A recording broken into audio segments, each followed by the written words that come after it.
I'm your host, Walter Clapp. Today is Monday, April 27th, just a few minutes before 6 p.m. Mountain. Thank you all so much for being here. I am joined by my guest, Joey Carrion. And Joey, how do you say your last name actually? So yeah, Carrion's fine. That's generally how we pronounce it. Technically, the Spanish is Carrion, but people don't do that. Carrion. And which means like meat, right? Well, Or in dead meat? English, Okay. carrion means like roadkill, like Okay. dead animals, carcasses. No, And in and it's Spanish? actually in Spanish. It's a Carrion is a city in Spain. Oh, cool. So is your family Right. from a Puerto city in Rico. Spain? Oh, Puerto Mm. Rico. Well, Okay, I very mean, I cool. guess far enough back, probably, but yeah, no, Puerto Rico, Very which is a nice. Spanish colony. Well, Joey, thank you for joining us here on the station. And Joey is one of our first volunteers at the No Cap Fund, and he is actually graduating from college this week. And he's in the midst of finals, and he is joining us. So, Joey, thank you for being here, taking time out of your busy schedule, and it's exciting to have the perspective of Gen Z um, on the show. Are you a Gen Z? Is that, did I get that correct? So I'm actually technically a millennial. I'm right on the line, but yeah, no, You're a I'm a cusp. millennial. Oh, he's a Gen Z millennial cusp. All right. Yeah. It's good to have you. Joey goes to Andrews University, which is in Michigan. Is established by the Seventh Day Adventist Church, to which your family belongs, I presume. And Mhm. one of the interesting, or a couple interesting things about St. Andrews, or not St. Andrews, about Andrews, is one, the average teacher to student ratio is 1 to 10. So they have a very low teacher to student ratio, which maybe is one of the reasons Joey cares so much about representation. But the other thing is they have one of the highest populations of international students amongst any university in the United States. So very excited to get your perspective on kind of all the things going on in the world today. Um, Joey, obviously we've had a huge news story break over the weekend. There was a shooting, an attempted assassination at the White House Correspondents' Dinner in D.C. 31-year-old gunman Cole Allen from Torrance, California. He charged a security checkpoint at the Washington Hilton during Saturday night's White House Correspondents' Dinner. He exchanged gunfire before being tackled and subdued. Somehow, as I understand it, he was neither shot nor killed, which is kind of incredible. Um, there's videos circulating around Trump and Vance, getting whisked away. There's also a video of some old guy just like sitting there eating, continuing to eat his dinner. Um, yeah, kind of a. I mean, just it's obviously startling. Political violence, just always a tragic thing, but seems to be a recurring theme that we're continuing to see in our lifetime. What's your take? Um. Well, honestly, so the first thing, so there's two things, but the first thing is that it's like you said, it's this huge story, and it should be, but honestly, it's not. So yes, the media is covering it and all that, but a post that really resonated me with I saw one of the reporters, I think it was from Puck News, who was at the event, wound up after the event in a local DC bar, and there was sports on. He ended up asking, will they change the channel? And they did change it, but then eventually they came and changed it back and they said, oh no, we got policy or whatever. And he just highlighted it how, when Reagan was shot, right? Like that's the only thing the country was focused on. Like it was a big story. Yeah, And yeah, right now it's like it's just a thing you scroll past on your algorithm. And I feel like political violence has increased exponentially, and yet like it's not, I mean, so much, I mean, maybe because of that, but also I think just in general we are so disconnected from yeah. like the news, from like our political system, that like nobody, like the president was almost shot, or the president was at a place, there was an assassination attempt on the president of the United States, the leader of the free world, and it can't even really sustain our national attention. Yeah. Um, that is kind of a startling point. And what I come back to, which we were talking about a little bit before the show started, is political violence in a lot of ways is the incorrect avenue for people to air grievances.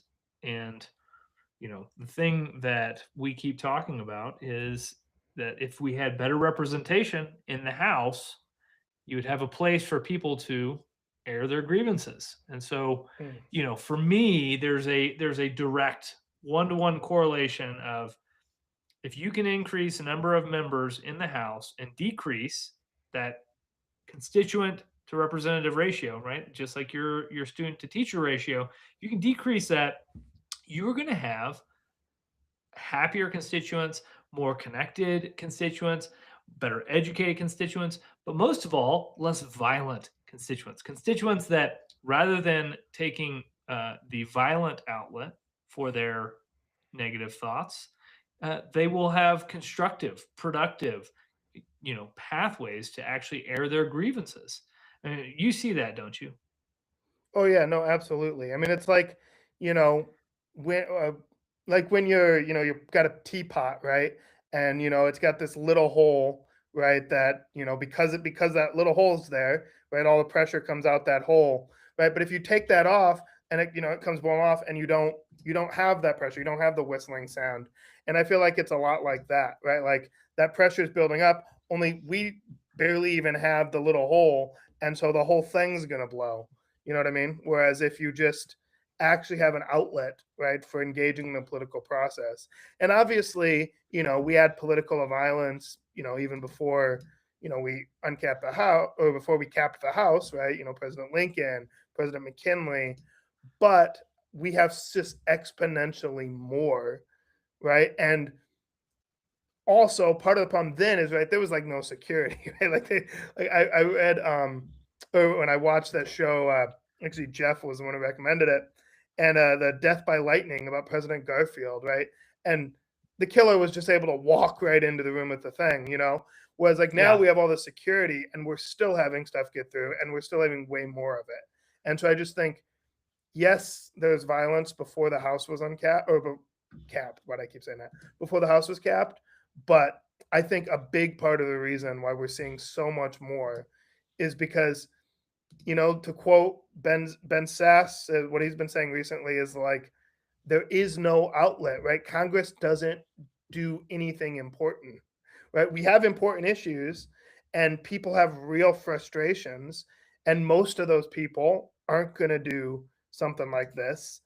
But when you raise the temperature, right, the people who were already, maybe they were somewhat crazy, but they wouldn't have done anything. But when everybody gets that crazy, those people that were already crazy, they get even crazier, and they go over the top. So no, I definitely agree there. Yeah. I it really is just startling. Actually, one of my ancestors was William Seward, who was stabbed 7 times the night Mm. that Lincoln was assassinated. He survived miraculously, but political violence, it really is a it is the wrong solution for a often correctly identified perhaps problem, but the solution is not political violence, right? If in the course of human events we have a tea kettle boiling, you're absolutely right, we need that relief valve, otherwise you do get an explosion. And in the current situation, the killer allegedly left a manifesto, and he was pointing towards um, rapists, pedophiles, and I forget what the last thing it was. Traitors. Yeah, that's what it was.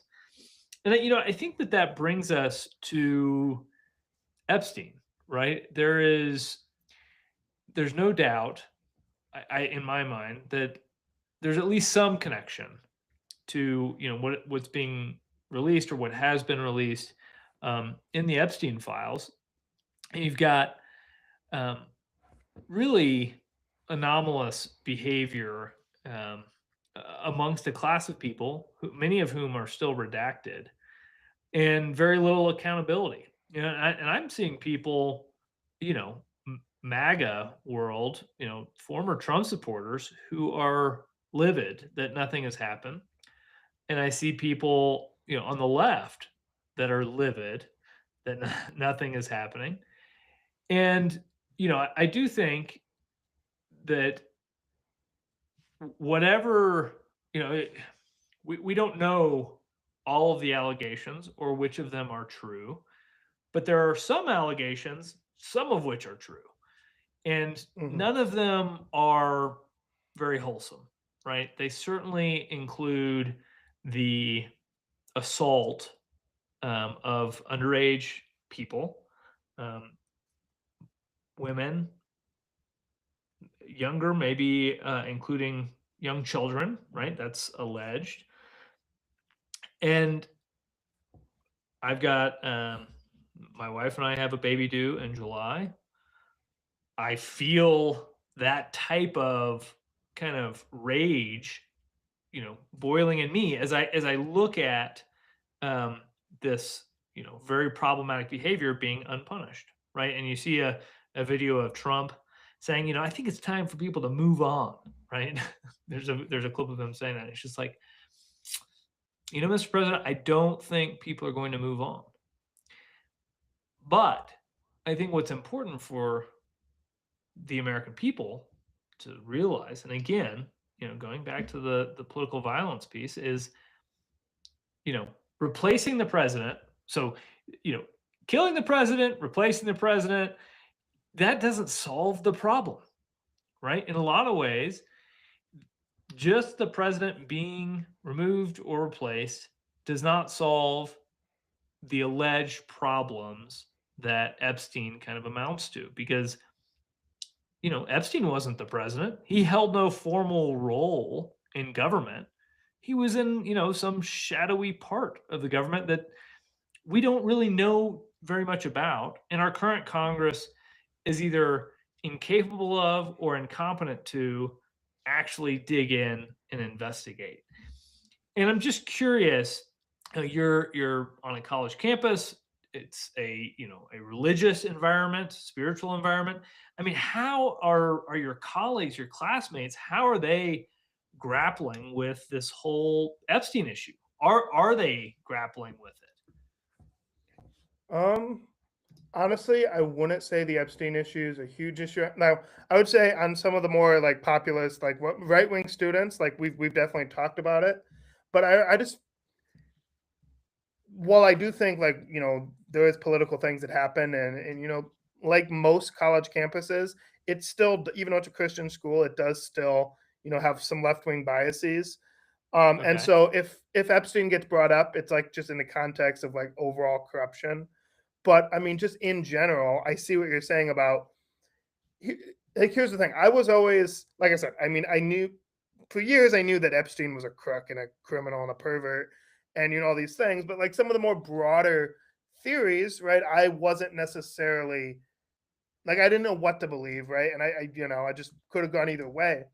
But the thing that's weird to me is Trump ran on, I'm going to release everything, I'm going to do this, right? And you Uh-huh. know what I mean? And so it's like, and guys like Dan Bongino, right, who's now left the government to go back to podcasting, he spent years riling up his fans that this was a massive conspiracy that needed to be overturned.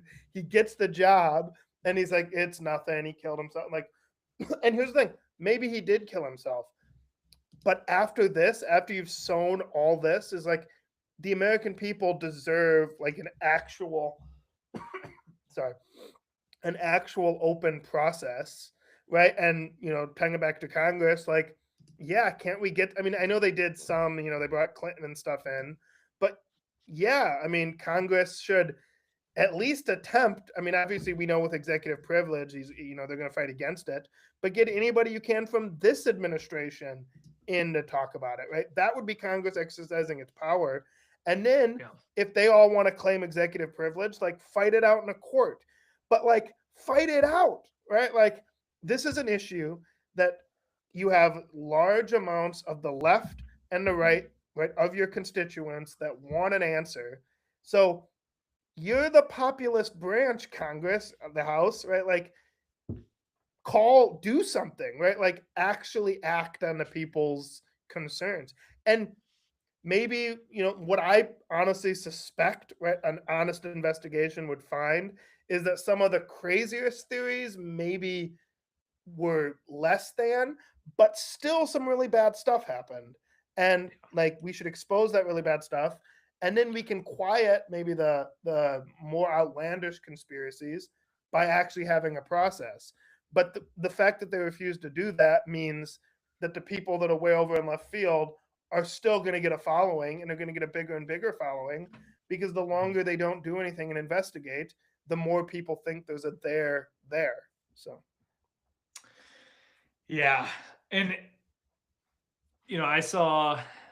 I reviewed an amount of the primary source documents, and there's definitely some weird stuff, right? Like oh, for sure. Epstein's doctor telling him to take his ED medicine and then go meet up for pizza and grape soda, right? And you're just like, I mean, I guess that could be innocuous, but I don't know many doctors drinking grape soda. That's a strange thing to posit. Maybe it's possible. Well, I mean, we know weird stuff was going on with Epstein. I mean, just the fact Yeah. that he has a painting of Bill Clinton in the blue dress, like Oh there's God, it's so obviously weird. weird stuff.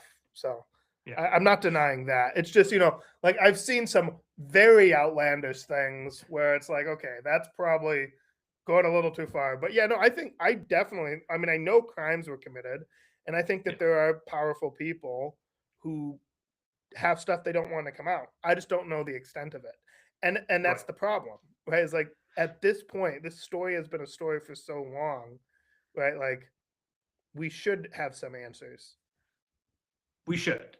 We should. And um, I guess we'll see what happens after the midterms if anything changes. But I'm not. I mean, it doesn't seem like it's going to come from the executive branch, right? I mean, that's the problem that we keep running up against. Um, I mean, the other interesting thing is so disclosed in the files is that Epstein had a Fortnite account, and that Fortnite account was active after he died. And so, I think one of the pieces of this puzzle that is troubling to people, and where they do want more answers, and there should be answers, is on his, what did he actually commit suicide, or was he killed? And was that actually his body? Because we also have in the files the FBI reporting that it wasn't actually his body that left in the ambulance, that they had a diversionary vehicle. Now maybe that was just normal, but you start to see these different pieces of the story not lining up. And I mean, what is interesting is there's not some blue ribbon commission that has been put together to investigate this, to tell an official narrative. And so in a lot of ways it is just kind of left up to all these internet sleuths to say like what is. And that is the craziest thing. I mean, my congresswoman and both my senators have essentially made no formal comment or statement about what is. And so what's a person left to do, right?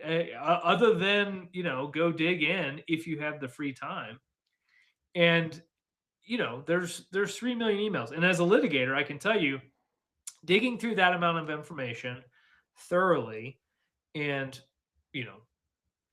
having a sense of what is would take a year minimum, and it would also take talking to the witnesses, per your point, right? Congress needs to be exercising its authority to interview the doctor who ordered pizza and grape soda and say, what the heck, buddy? What is going on here? To subpoena the owners of Fortnite, and even though the account has gone silent, tell us, is this account still active? What are the IP addresses, right? I mean, run this down. Epstein's brother says he doesn't think that it was a suicide. Talk to the brother, right? There's so much of this information that is again, I mean, in Trump's words, it's like, oh, let's just move on, right? It's like, no, and I think for me, and I think it's just because I'm about to be a new father, I can't move on from it personally. For me, it's like the ignition of a flame that it kind of drives the question, right? For me, it's like, why does the whole size of the house matter? Well, it matters because of Epstein. That's like the shortest statement that I can say for why it matters. It's not Trump is a symptom, but Epstein is like the gross manifestation of a cancer, right? It's like it is something else it's not incompetence, right? It's competence used to do bad things, and that in some ways is more worrisome. And I think that the really ironic thing for me is, I think Trump was elected in a lot of ways because there were a lot of people who were skeptical of the elites, and they thought that Trump was in some way the answer to this like elite problem, right? But it turns out that Trump is in that same circle, apparently, because he doesn't seem to actually care. And like you said, he campaigned on saying release it all, and then now he's like, well, I think we should move on, right? And he didn't want that. He didn't want Massey's Act to pass, and so you have, I see it. There's a defection, but then there's also still, probably 30% of his base who are just like, whatever you say, I believe, right? Um, so to this extent, I was at the Wyoming GOP convention this past couple of days, and at the convention, they auctioned a Bible. So Senator John Barrasso got up on stage and said, "Look what I have," and he pulls out one of these Bibles that Trump's team has produced, and this one was signed by Trump with a photo of him signing it to auction off. And what was interesting was there were people in the crowd saying, blasphemy. This is blasphemous, right? But then there were also people who bid on the Bible, and it went for like $1,900, right? And so you have elements of the GOP that are screaming blasphemy. You have elements that are saying rah rah, and you have elements that are kind of being silent and saying, I guess I'm just going to wait and play the power game. And I guess I'm putting myself on the side of saying it seems more like blasphemy. It just I raising money from the sale of a Bible signed by a guy who campaigned on releasing information about the guy that now he wants to not release information because he's trying to protect his friends. That to me is not really in line with the gospel. But I'm no scholar, so but that's kind of my gut. I mean, that's what my gut's telling me. I don't know. I word salad a bit there. I'll let you respond. No, you're all good. And so obviously it's not child molestation, but one has to wonder if the rash of all these congressional sex scandals right? Mm, So you just had what's his face who was running for governor, Swalwell, yeah. Eric, yeah, Eric Yep. Swalwell. He just Yep. had to resign from Congress because of his one. He's abused not children, but still it's sexual assault, it's rape, right? It's a crime, right? That's Yeah. happening. Right? Yeah, Tony Gonzalez's thing where his mistress literally set herself on fire, right? And we have tons of these stories. I mean, uh, not in Congress, but Ken Paxton, who's running for the Senate, right? Who wants to be in Congress. That guy's like a walking sex scandal, right? I read about some Democratic woman, older woman senator, I forget her name, but she apparently was having like this long affair with one of her female staffers, and it's just you know um, I've not always been a huge Madison Cawthorn fan, but I remember after he left Congress, right, his allegations that there was tons of like congressional like sex parties and there was tons of drugs used and stuff. It's like, and you have to wonder if like even if they weren't involved, even if these Congress people weren't involved with Epstein, and I haven't seen anything to prove that necessarily, but like Yeah. maybe they don't want a culture of them bringing to light sexual misconduct because they have sexual misconduct of their own. So like, and then just in on broader corruption, right? Like I was one of them. I was one of the Republicans who, in the Biden administration or during the Biden administration, was making a big deal of Hunter Biden's improper use of the family name, right? That went Yeah. all the way back to when Biden was in the vice presidency. And I think we were right to do that. It was corrupt, it was bad. Right now, those same media outlets that were every day Hunter Biden this, Hunter Biden that, now they're doing fluff interviews with Eric Trump talking about his latest Pentagon deal for his company or Donald Trump Jr. and his crypto companies. And it's like, guys, this is just as, if not even more explicitly corrupt than what Hunter Biden was doing. And it's like, was supposed to be, right. I never really believed in this time around, but like this was supposed to be like what I do believe is I believe the sincerity of my friends and family who, even if I didn't agree with them on their vote in 2024, I believe that they sincerely were voting for transparency and they didn't want this. And Yeah. so I just think it's a slap in the face to his voters. And at the end of the day, again, but everything because in the House, because the only power is between Republicans and Democrats. Republicans, like they have a majority, they're not going to do nothing, right? They said, "Oh yeah, we're going to call all these things against Biden," when we were there, but now even worse corruption is happening, and they don't say a peep. And again, like Democrats are no better. I think they're going to win, and they're not going to hold anybody accountable except Trump, right? And so we're just going to get back into this cycle. But Yeah. Well, we got to break the wheel. yeah, I mean, because it is. I think what is becoming apparent is that there is a political class that, to wit, a different set of laws apply, right? So talking about drugs in DC, all of these things that we have these crazy drug laws across the country that are enforced, especially if you're a black man, and but if happen to be in DC with the powers that be, or in the White House, in the case of maybe Hunter Biden, you can just get away with whatever you want. And that is, the American experiment is about the rule of law. I mean, I think what Mm. what we pride ourselves on is the rule of law. That's in some ways what makes us different from the monarchy, right? And astoundingly, Prince Charles has actually been held to King account. King No, Charles. sorry, Oh, not Prince Andrew, who his is brother. Yeah. Prince Andrew. Thank you, thank you, thank you. Yeah. Prince Andrew has actually been held to account for the whole Epstein connection.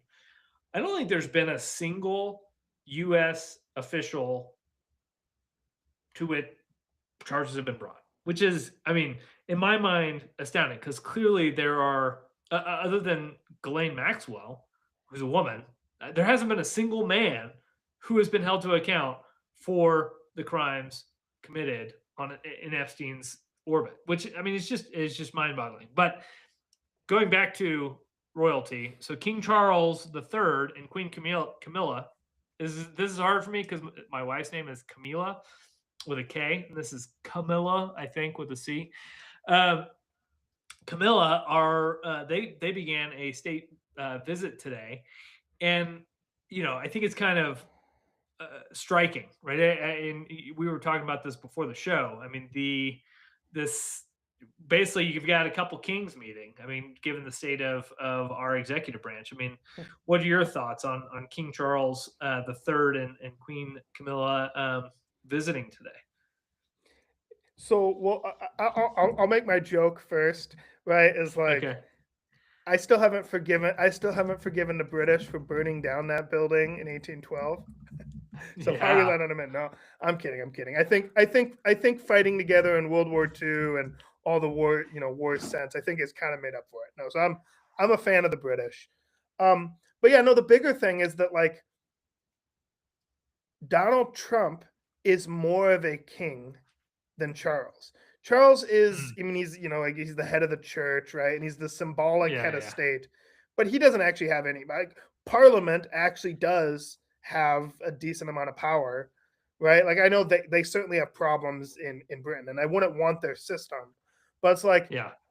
right now the president of the United States has much more monarchical power than the actual king that he's meeting with, who's more of a diplomatic head. Yeah. And the every constituent in the United Kingdom has 7 times better representation in their House of Commons than an American citizen does in our House of Representatives, which is just bonkers. It was the whole idea No of taxation the without revolution. representation. Yeah. Amen. Amen. And so I was just looking up why are they coming? Uh, a big piece of it is they're primarily coming to celebrate the 250th anniversary of American independence and to show our special enduring relationship. And it's like, guys, 250 years, it's the anniversary. What was it all about? Representation. What are we lacking? Representation. Oh my goodness. Oh my goodness. Oh my goodness. It's like I can't even what's difficult though is that it seems like nobody gets it. I mean, and everyone's disengaged. I mean, this goes back kind of the top of the show, right? I mean, Gen Z, millennials, but also boomers and beyond. People just they want to go golfing. They want to go drink a beer. They're not engaged with representation the way that our founders were. It seems even with things like Epstein, except for kind of a thin layer of people who are plugged in, it doesn't seem like people want to pay attention. I mean, and is it? I mean, is that kind of your read? Is there as some sliver of hope that you're seeing on the college campus? What do you think? Um, I think the hope is that people do still care about real issues, right? Like, so Yeah, take DC out of the picture. yeah, Generally speaking, town halls, when there's a contentious issue in the town, they're generally full, right? Like, right when there's, at least I'm speaking of, where I grew up, yeah, places I know, and also stories I've seen from the country. School boards, right? Like, there's never been more attention paid from everybody on all sides to school boards and to town halls and to these kind of things. And I think what it is I think people have just subconsciously written DC off. So yeah, they to the point where we can't even get our national attention fixed on the fact that a madman tried to kill the president of the United States. But it's like they're just DC, other than like the political nerds, right? Maybe like ourselves, right? Like people, like just good, hardworking, everyday people, for the most part, have written DC off because, again, I'm going to go back, right? Because ever since he's been doing this media tour in the wake of his cancer diagnosis, I can't get enough of Ben Sass, right? I've been rereading some of his books, yeah. and So the good. thing he's been saying over and over and over is that we do have real problems, right? Like AI is about to mean like lay off millions of working age men, right? Like it's gonna like erase millions of jobs, right? We have um a house, like the average age of a first time to buy a house is 40 years old. That's a really big problem. And Mm, Congress isn't doing anything about any of that, right? Insofar as anything is moving at all, right? Sure, President Trump is doing, a hodgepodge of misaligned, right, executive orders, and then a bunch of them because again they're hodgepodge and they're not actually thought out, and it's not the president's job. The court is rightfully, even the good ones, some of them, they're striking them down, but they're striking them down because they have to strike them down. They're unconstitutional. But they're yeah. not saying that we can't do anything about these problems. But like, I don't know if you read Sarah Isger's book that's recently out, Last Man Standing, but it's like the court is basically telling Congress, like, hey guys, right, like Yeah. do something. Right? We're not saying that none of these things can be done, but we can't just let the president do whatever because we're not meant to have a king here. So Yeah. It's pretty pretty incredible. I totally agree that the Supreme Court is saying, Congress, you need to do more. I mean, this is what we saw with the overturn of Chevron deference. Um, specifically, the court is putting power back in the hands of Congress and stripping it out of the executive branch. You can't interpret vague language in Congress. You have to do a better job of writing more precise language, and that is it's just of enduring importance. And I think we are going to continue to see more out of the U.S. Supreme Court pushing that direction. I hope so. Um, but without a uncapped house, basically what we're doing is we're putting more burden on a very small cadre of people. We're talking about 30, 40,000 workers in the legislative branch compared to 3 to 4 million, right? So it's two orders of magnitude um, of difference, and that is just it's a wait, numbers wait, game, wait. Did right? you say you said 3.4 million in the executive branch? Yeah, Yeah, that's non crazy. DoD. And Yeah, yet 11,000 Congress people is a crazy idea to people. It's like, right. no, let's get rid of I some of those know. executive employees and then we can Right. actually fund these, like our Yeah. representatives. Yeah. Exactly. Um, okay, I gotta go back to Epstein for a minute. So have you been following the deportation of Amanda Ungaro? Do you know about this? I, I have not. Okay, so there's a guy named Paolo Zampoli. He's an Italian American businessman, modeling agent, and longtime Trump ally. He's like a He's been named Trump's special envoy for global partnerships, which basically means, I mean, nothing. He's an inside guy in the White House.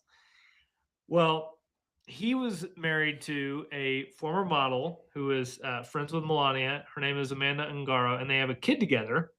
And they've been in a bitter custody battle. Well, a little while ago, ICE shows up and deports her to Brazil. Like straight up lock and key, you're out of here. And, now Paulo has custody of their son, and she is on Twitter X making all of these claims about how she's an Epstein survivor, and you know Epstein was around when all four of these people were meeting each other, and she's coming out with a book, and so she was making these claims right around the time that, I don't know if you saw, Melania came out and gave like this like very bizarre press conference where Weird, she was just like, weird I, speech. I didn't know anything about Epstein, right? Like nothing. And you're just like, what prompted that? Well, for your education and everyone else, that's why probably I would say it appears to be kind of causally connected, at least temporally. Um, and so, I mean, it's just it kind of goes into this like wow factor for me on the whole the spin up of ICE that has really like caused a lot of blowback for the administration, because they hired just a bunch of uh, cowboys basically, and I know some of them, and those guys. I'm no shame on those guys. I think that they were trying to do what they thought was good work, um, but the idea that we have kind of this like modern Gestapo who will just like sweep you off the streets. I mean, it gave me a little bit of pause, right? Well, the Because fact that it's Trump's friend and Trump's right, guy, exactly. and now Oh yeah, I mean, if Trump, I mean, again, I don't know the details. I have to look into this, but yeah, if Trump or if his administration in any way sent these ICE agents there in order to help his friend in a custody thing, that it almost feels crazy to say because it's not going to happen. I mean, it almost feels like you're the Looney Tunes one for even saying it because it's not going to happen. But call me old fashioned, that's an impeachable offense, right? That is an yeah, abuse of the office, hands down. Again, I don't know what happened, but here's the other thing, right? Madison, who was writes in the Federalist, right? He's like, one of the core things, the protections in our government, is that anyone who gets into office, whether that's the president or the Congress people, they're going to so zealously guard their power that that's going to be one of the things that actually checks all of their power. Well, right. any self-respecting congressman should be asking questions about these things. I mean, there should be committee, like whenever there's an impropriety and the American people are like, what's going on? Congress has an obligation. A self-respecting representative would be calling, Melania in. Right? Like, yeah, maybe she claims executive privilege. We'll make her take it to court. But nobody Yeah, wants to do that. Instead, we're gonna praise her stupid book where she, praises abortion. But apparently this is the most pro-life administration ever. yeah. I mean, it is. I hadn't really thought of this that the use of ICE to win favor in a custody battle um, could kind of specifically be an impeachable offense, and yeah, I think it's going to be very interesting to see what um, what comes out of this, because she is deported, right? She's no longer in the United States. She's in Brazil, which is a little bit of a sorry, getting a call. A little bit It of has a a government hostile to the Trump administration.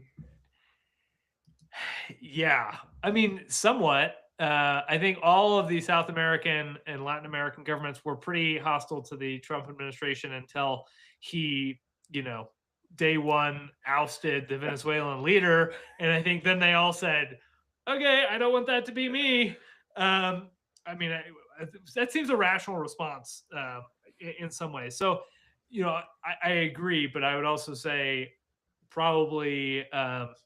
Also not overly hostile to the Trump administration.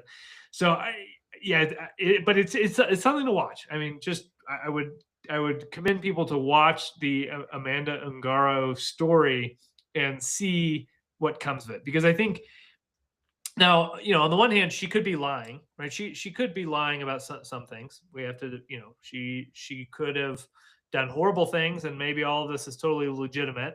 Uh, or not, right? Or she did write on the Lolita Express as she claims, and she did know Epstein, and Epstein did introduce her to her husband, who's now high up in the Trump administration.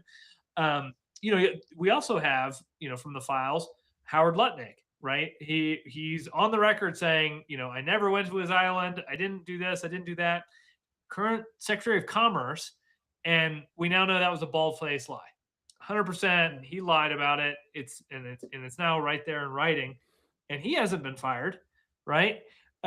So the question is, in my mind, because we do know that Trump kicked Epstein out in the 90s. That's verifiable. But now maybe some shady things happened before that, but it does seem like he did create distance after that.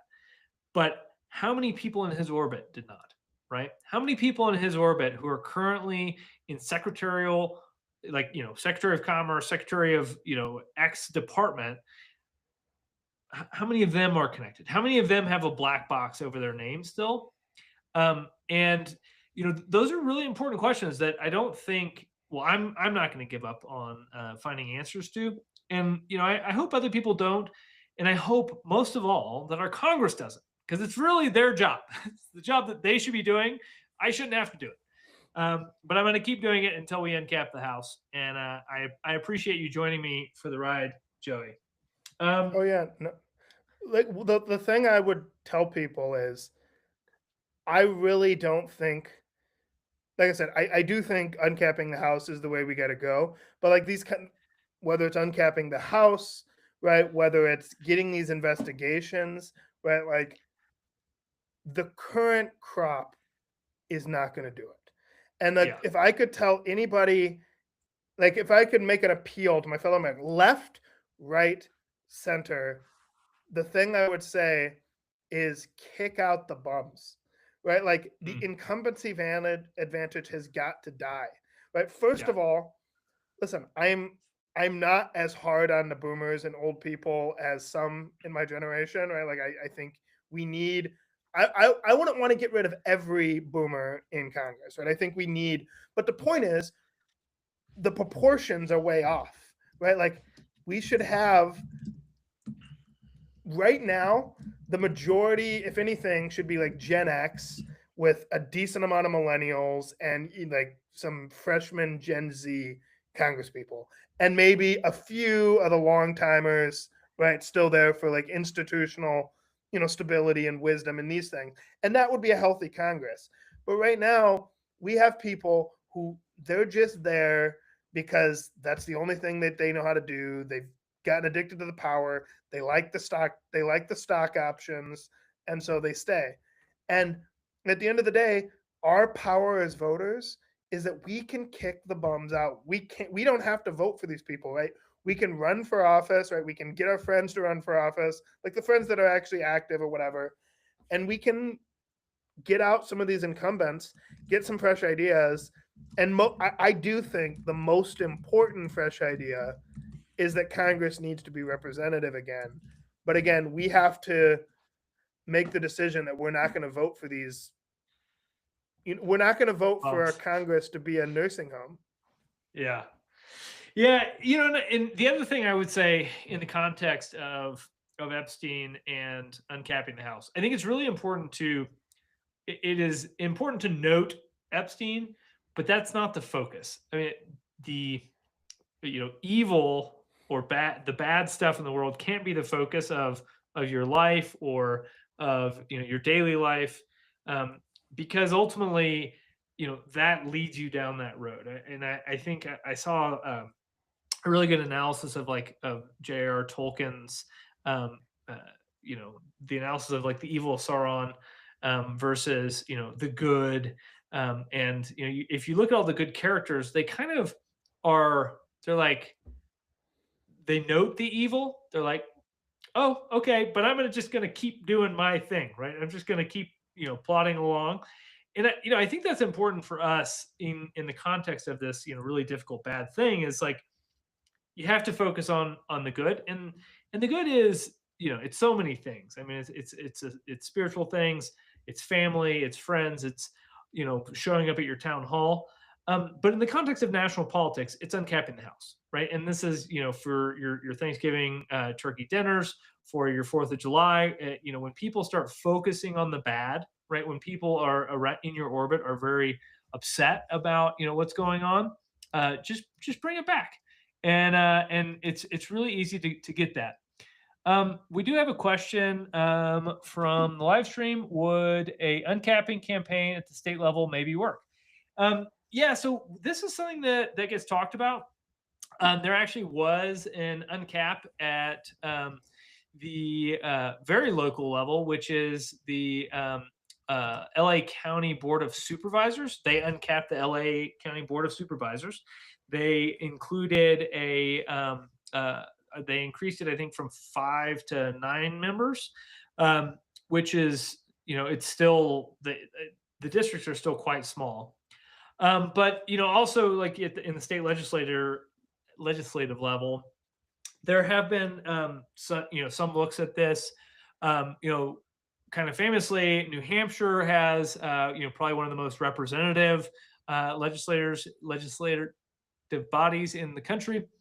And I think one of the problems, though, and something that we talk about is, there is this issue of kind of learned helplessness, and people do show up to, like the town councils if you're going to get a tax increase, but the day to day stuff, the election of your local representatives, the state races, if you don't get to decide where your taxes go or where your sons and daughters go off to war, some people just stop voting. They stop caring. And so I do think that starting at the national level or having that national level focus is important, because it is kind of the hope in my mind. It is the good, right? We do want national representation because the federal government is so powerful. It's where decisions on AI are being made. But I think they're certainly looking at the local levels is not a bad idea, right? I mean, if you have sway in your state and you could shrink the size of or the constituent to representative ratio, not a bad idea. Similarly, like in Wyoming, there is a really big push for us to have Senate rates, our Senate districts map onto counties, because it's much simpler. It's just like kind of a common sense thing. Having these districts that overlap counties is very confusing for voters. So I think that it's certainly not something to totally disregard. It just is not where our focus is, or where the no cap funds focus is. Um, Speaking of which, and this is a little drum roll. There is news coming. News coming. Yeah, go ahead. I was just going to add something on the state thing. So I actually just Yeah. I just ordered a book. I haven't read it yet, by this guy, Daniel Squadron, co-founder of the States Project. He wrote The Fourth Branch, How State Government Can Save Our Union. And I was like, that looks interesting. So I ordered it. But no, Okay. I do think the states and the state legislatures can play an important role. And I feel like, especially as no cap grows and stuff, and it looks at endorsing candidates, endorsing pro uncapped state legislatures and ambitious state legislatures could be very good, because one of the problems, so obviously with the passage of the 17th Amendment, one of the core things that state legislatures did was ripped away from them, right? The selection of senators. And everybody thinks, oh, that's great, it's great. It's actually bad, because it made it so people aren't paying attention to their state governments. And yet a lot of important stuff, I mean, most criminal law and stuff happens at the state level. Like tons of laws that affect our lives happen there, and yet nobody's looking there in the way that they should be. But no, I do think focusing, even though, uncapping the House, right, is like the focus of this organization, like having allies in that mission in state legislatures across the country, and having legislators that are zealous for their power, right? State legislatures, because again, that's part of this whole fight. If we want to fix Washington, we need other power centers that are willing to fight Washington tooth and nail, right? And so I'm, like I said, I still personally, I lean Republican, right? And I've never voted, for the left, but like at the end of the day, this is a process reform. So like, I know plenty of Democratic friends who aren't happy with the way Democrats are running things. So it's like, what I say to them is, I can't fix your party, right? I got my hands full with mine. But it's like, but you guys can also, fix this, right? Like, and uncapping the House, this is something that we can all shake hands about. Like, if we're all of us that are kind of the outsiders from our parties, like, this gets more voices, more of all of our voices into the conversation. Yeah. So, Jamal Thomas, thanks for that question. I think the answer is yes. And you said the territories, I'm less familiar with, I guess, territorial representation. I know they don't have representation, obviously, in the House. Some of them do as non-voting members. I think famously, now going back to Epstein, the U.S. Virgin Islands was like texting Epstein like during her interview of some witness at some point. But I agree. I think getting state reps focused on representation is a good idea, and it is something that we will continue to talk about. And Alluvian said, It could help to raise awareness, but uncapping the House would need to happen in Congress, the Supreme Court, or via constitutional convention. Yeah, Actually, it's just you're absolutely. Congress. Yeah, I mean, well, so we could pass a law. The Supreme Court. So I mean, one of the things that could happen actually is the states could ratify the original first proposed amendment, but because of the tweaking the language, it still would be a max, not a min. And so then it would potentially require a Supreme Court interpretation. And obviously, in a constitutional convention, we could have an amendment to actually guarantee us a minimum number of representatives per constituent. But the easiest low hanging fruit is absolutely repealing and replacing the 1929 Permanent Apportionment Act. It's not permanent. The only thing that's permanent is our ignorance of it, and we're changing that. That's why we're here. Amen. Amen. Okay, Joey. This was great. Any last shout out to the millennials who might be watching? And we will call it good night. Yeah, I mean, I would just say if you want a politics that's actually going to do something about the AI that's eating up all your job opportunities, that actually wants a trade policy and an economic policy that's rather than picking and choosing winners and losers, it is actually focused on driving down the cost of living, right? Getting this, so maybe you can actually afford a house before you're at this rate, like 60, right? Like, then you got to care about representation, because right now, the current crop of boomers in there, they don't care about what the price of housing is. In fact, because they have their houses, they have an investment in there not being more houses, because that means that their current investment is worth more money, right? So we, like, as millennials, as Gen Zers who actually want to start, right? Like, we've got to make Congress listen. And I think that starts with making the body representative. Amen. And with that, I will say, representing Jeff Mayhew, the president of the No Cap Fund, peace, love, representation. And I have a song from my childhood that found me this weekend. I'm just going to play a few seconds of it under fair use to ignite everyone to remember to study, to educate yourselves, to educate your friends, to seek to be lifelong learners. Thank you so much.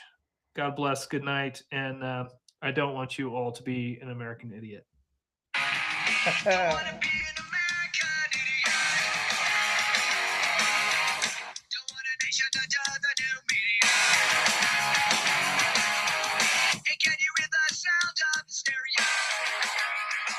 All right. Good night, America. Until next week. Good old Green Day. See you then. That's right.